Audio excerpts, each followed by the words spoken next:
എല്ലാവർക്കും നമസ്കാരം. പണത്തെ എങ്ങനെ ആകർഷിക്കാം എന്നതാണ് ഇന്നത്തെ എപ്പിസോഡിൽ അവതരിപ്പിക്കുന്നത്. പണം എന്നത് ഒരു കറങ്ങിക്കൊണ്ടിരിക്കുന്ന ശക്തിയാണ്. നമ്മൾ ആകർഷിക്കണം എന്ന് വിചാരിക്കുമ്പോൾ നമ്മുടെ അടുത്തേക്ക് വരുന്ന ആ പണം എന്ന ശക്തി വീണ്ടും നമ്മൾ ഒരുപാട് ആകർഷിക്കണം എന്ന് വിചാരിക്കുന്നത് എന്തിനാണെന്ന് വെച്ചാൽ, നമുക്ക് ചെലവഴിക്കാൻ പണം വേണം.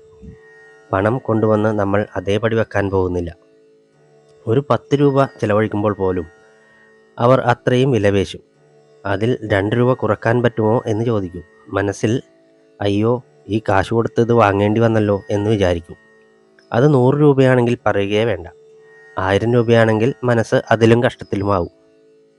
പലചരക്ക് സാധനങ്ങൾ വാങ്ങാതെ എങ്ങനെ ജീവിക്കും? കുട്ടികൾക്ക് ഫീസ് കൊടുക്കണം, വണ്ടിക്ക് പെട്രോൾ അടിക്കണം.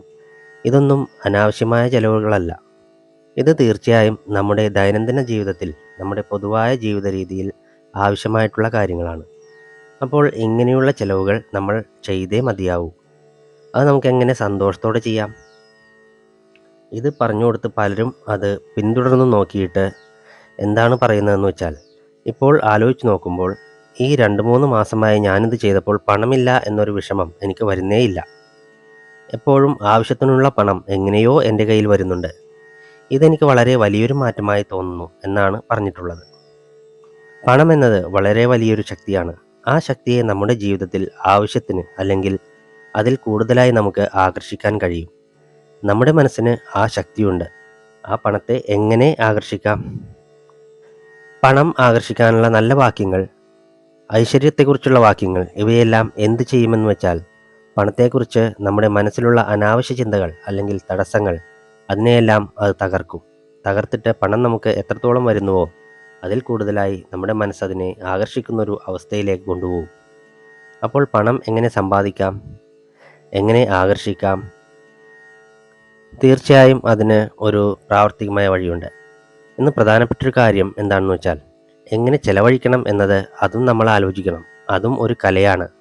എന്താണ് കലയെന്ന് പറയുന്നതെന്ന് വെച്ചാൽ, ആ പണത്തെക്കുറിച്ച് നമ്മൾ എങ്ങനെയാണ് ചിന്തിക്കുന്നതെന്ന് വളരെ പ്രധാനമാണ്. പണം എന്നത് ഒരു വലിയ ഊർജമാണ്.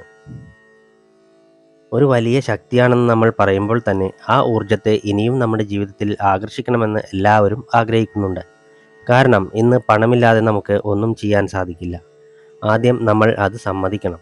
ആഗ്രഹങ്ങൾ വേണ്ട എന്ന് നമ്മൾ പറഞ്ഞാൽ പോലും നമ്മുടെ സാധാരണ ദൈനംദിന ജീവിതത്തിന് പോലും പണം ആവശ്യമാണ്. അപ്പോൾ ഒരു മനുഷ്യന് പണം ഒരുപാടുണ്ടെങ്കിൽ ഒരുപാട് പ്രശ്നങ്ങളും തീരും. ജീവിതത്തിൽ അത് തീർച്ചയായും ഒരു സത്യമാണ്, യാഥാർത്ഥ്യവുമാണ്. അതുകൊണ്ട് പണം ആകർഷിക്കണം എന്നതിന് വേണ്ടിയാണ് എല്ലാവരും എത്രയോ പോരാട്ടങ്ങളിൽ ഏർപ്പെടുന്നത്. അവരവരുടെ ജീവിതത്തിനനുസരിച്ച് അപ്പോൾ പണത്തെ ആകർഷിക്കുന്നതിൽ മനസ്സിനുള്ള തടസ്സങ്ങളെ നീക്കി പ്രപഞ്ചത്തിൽ നിന്ന് ഒരു ശക്തിയെ നമ്മൾ ആകർഷിക്കുന്നതിന് എത്രയോ വഴികളുണ്ട്. അതേസമയം ഈ പണം എന്നത് ഒരു കറങ്ങിക്കൊണ്ടിരിക്കുന്ന ശക്തിയാണ്. നമ്മൾ ആകർഷിക്കുമ്പോൾ നമ്മുടെ അടുത്തേക്ക് വരുന്ന ആ പണം എന്ന ശക്തി വീണ്ടും നമ്മൾ ഒരുപാട് ആകർഷിക്കണം എന്ന് വിചാരിക്കുന്നത് എന്തിനാണെന്ന് വെച്ചാൽ, നമുക്ക് ചെലവഴിക്കാൻ പണം വേണം. പണം കൊണ്ടുവന്ന് നമ്മൾ അതേപടി വെക്കാൻ പോകുന്നില്ല. ഒരുപാട് സമ്പാദിച്ചാൽ ഇനിയും ഒരുപാട് കാര്യങ്ങൾക്ക് നല്ല രീതിയിൽ ജീവിതം ആസ്വദിച്ച് ജീവിക്കാൻ എന്തെല്ലാം വേണമോ അതിനെല്ലാം ഈ പണം ഉപയോഗിക്കണം. അങ്ങനെ ആയതുകൊണ്ടാണ് ഒരുപാട് പണം വേണമെന്ന് ആഗ്രഹിക്കുന്നത്. ഇപ്പോൾ വലിയ അത്യാഗ്രഹം കൊണ്ട് കോടിക്കണക്കിന് പണം വേണമെന്ന് ആഗ്രഹിച്ചതിനെക്കുറിച്ചൊക്കെ വിട്ടേക്കും. നമ്മൾ അതിനെക്കുറിച്ചല്ല സംസാരിക്കുന്നത്.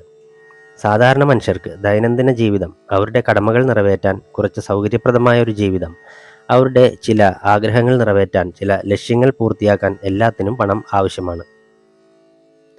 അപ്പോൾ അങ്ങനെയൊരു ശക്തിയെ നമ്മൾ ആകർഷിച്ചാൽ മാത്രം പോരാ. ചെലവഴിക്കുമ്പോഴും ശരിയായ രീതിയിൽ, ശരിയായ ഊർജത്തോടെ, ശരിയായ ശക്തിയോടെ ചെലവഴിക്കേണ്ടത് വളരെ വളരെ പ്രധാനമാണ്. ഇപ്പോൾ ഒരുപാട് പേർക്ക് പണം ചെലവഴിക്കുമ്പോൾ അവരുടെ മനസ്സ് അനുഭവിക്കുന്ന ഒരു പ്രയാസമുണ്ടല്ലോ.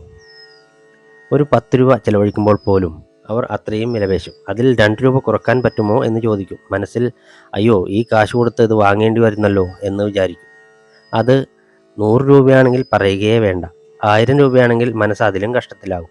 അപ്പോൾ അങ്ങനെയൊരു ദുഃഖത്തോടെ ചെലവഴിക്കുന്നു എന്നതിനർത്ഥം മനസ്സിലൊരു സുരക്ഷിതത്വമില്ലായ്മയുണ്ട്. ഈ പണം നമ്മുടെ കയ്യിൽ നിന്ന് പോവുകയാണല്ലോ. നമുക്ക് വരുന്ന പണം കുറഞ്ഞാൽ എന്തു ചെയ്യും? അല്ലെങ്കിൽ നമ്മുടെ കയ്യിലുള്ള പണം കുറഞ്ഞാൽ എന്തു ചെയ്യും? അപ്പോൾ ആ ഉറവിടം എവിടെ നിന്നാണോ നമുക്ക് ആ വരുമാനം വരുന്നത്, അതിനെക്കുറിച്ച് തന്നെ ഒരു ഭയം. ഇത് നിന്നുപോയാൽ എന്തു ചെയ്യും? കുറഞ്ഞു പോയാൽ എന്തു ചെയ്യും? കയ്യിലുള്ള പണം ചെലവായി പോയാൽ എന്തു ചെയ്യും? ഈ ഒരു വിഷമത്തോടെ ചെലവഴിക്കുമ്പോൾ ഇപ്പോൾ ഒരു മനുഷ്യന് ഒരുപാട് പണമുണ്ടെങ്കിൽ പോലും സമാധാനത്തോടെ ചെലവഴിക്കാൻ കഴിയുന്നില്ലെങ്കിൽ, ചെലവഴിക്കുമ്പോൾ മനസ്സ് വളരെ പ്രയാസപ്പെടുന്നുണ്ടെങ്കിൽ അത് ഒരുപാട് പേരുടെ പ്രശ്നമാണ്. അങ്ങനെ ഇരിക്കുമ്പോൾ ആ പണം നമ്മുടെ കയ്യിൽ നിന്ന് പോകുമ്പോൾ ഒരു നെഗറ്റീവായ ഊർജത്തോടെയാണ് പോകുന്നത്. അതിനെ നമ്മൾ എങ്ങനെ മാറ്റും എന്ന് നോക്കിയാൽ, ആ പണത്തെ ചെലവഴിക്കുമ്പോൾ മനസ്സിൽ ഒരു കൽപ്പന പറയുക. എന്ത് കൽപ്പന? പല മടങ്ങായി എൻ്റെ അടുത്തേക്ക് തിരികെ വരൂ, കം ബാക്ക് ടു മീ എന്ന് പറഞ്ഞുകൊണ്ട് നിങ്ങൾ ചെലവഴിച്ചാൽ നിങ്ങൾക്ക് മനസ്സിൽ ഒരു വിഷമമോ ദുഃഖമോ ഈ പണം കയ്യിൽ നിന്ന് പോവുകയാണല്ലോ എന്ന ചിന്തയോ മാറി 100 രൂപ ചെലവഴിക്കുമ്പോൾ പല മടങ്ങായി എൻ്റെ അടുത്തേക്ക് തിരികെ വരൂ എന്ന് പറയാം. ഈ കൽപ്പനയെ ചിലർ അതിലും ഭംഗിയായി പറയും.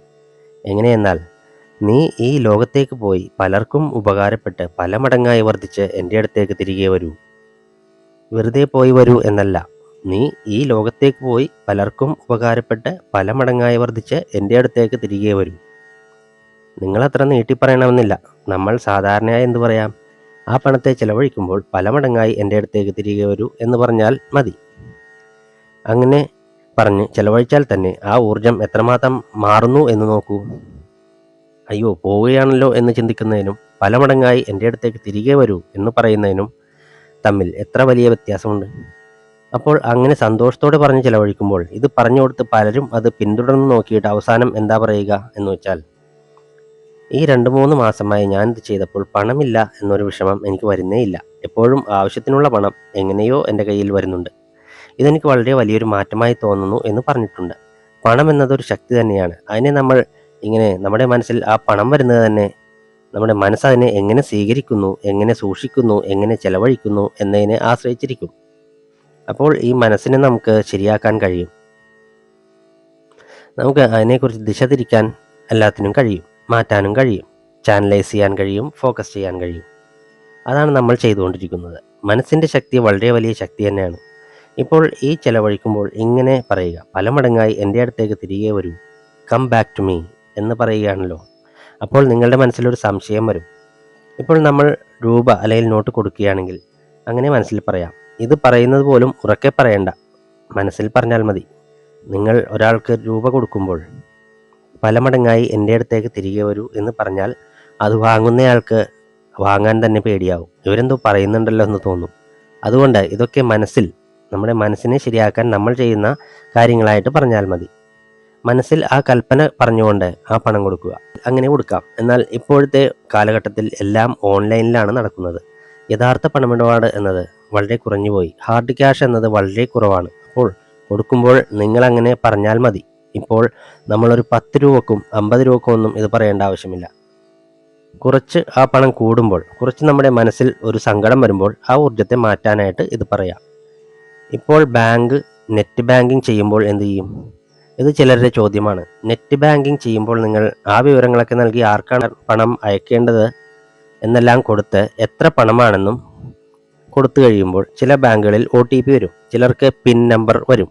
ആ പിൻ കൊടുക്കേണ്ടി വരും. അങ്ങനെ എന്തെങ്കിലും ആണ് അവസാനത്തെ ഘട്ടത്തിൽ വരുന്നത്. അപ്പോഴാണ് പണം നമ്മുടെ കയ്യിൽ നിന്നും പോകുന്നത്. ആ സമയത്ത് ഈ കൽപ്പന മനസ്സിൽ പറഞ്ഞാൽ മതി. അതായത് പല മടങ്ങായി എൻ്റെ അടുത്തേക്ക് തിരികെ വരൂ എന്ന് പറയാം. ഇപ്പോൾ ക്രെഡിറ്റ് കാർഡ് ഉപയോഗിക്കുമ്പോൾ എങ്ങനെ ചെയ്യും? ക്രെഡിറ്റ് കാർഡ് ഉപയോഗിക്കുമ്പോൾ ചിലപ്പോൾ നമ്മൾ പിൻ കൊടുക്കേണ്ടി വരും. ഇപ്പോൾ ടാപ്പിംഗ് കാർഡുണ്ട്. അങ്ങനെ ടാപ്പ് ചെയ്താൽ തന്നെ പണം പോകും. അപ്പോൾ ടാപ്പ് ചെയ്യുമ്പോൾ ചിന്തിക്കാം, അല്ലെങ്കിൽ പിൻ കൊടുക്കുമ്പോൾ ചിന്തിക്കാം. അതായത് അവസാനമായി എപ്പോഴാണോ പണം നമ്മുടെ അക്കൗണ്ടിൽ നിന്ന് പോകുന്നത് ആ സമയത്ത് ഈ കൽപ്പന മനസ്സിൽ പറഞ്ഞാൽ മതി, പല മടങ്ങായി എൻ്റെ അടുത്തേക്ക് തിരികെ വരുമെന്ന്. അപ്പോൾ ഇത് നിങ്ങൾ ചെയ്തു നോക്ക്. പണത്തെ ചെലവഴിക്കുന്നതും ഒരു കലയാണ്. സന്തോഷത്തോടെ ചെലവഴിച്ചാൽ നമ്മുടെ കയ്യിൽ നിന്ന് പോകുന്ന പണം തിരികെ നമ്മളിലേക്ക് തന്നെ പല മടങ്ങായി വന്നുചേരുന്ന രീതിയിൽ നമുക്ക് ചെയ്യാൻ സാധിക്കും. അതുകൊണ്ട് നടക്കുമോ എന്ന് വീണ്ടും ഒരു നെഗറ്റീവ് ചിന്ത കൊണ്ടുവരരുത്. നടക്കും എന്ന് വിചാരിച്ച് ചെയ്തു നോക്കൂ. എന്തും നമ്മൾ ശ്രമിച്ചു നോക്കിയാലേ നമുക്ക് മനസ്സിലാവുകയുള്ളൂ. അതുകൊണ്ട് ശ്രമിച്ചു നോക്കൂ, ചെയ്തു നോക്കൂ. പണം എന്നത് വളരെ വലിയൊരു ശക്തിയാണ്. അത് ഒരുപാട് നിങ്ങളുടെ ജീവിതത്തിൽ വന്നു ചേരട്ടെ എന്ന് ആത്മാർത്ഥമായി ആശംസിക്കുന്നു.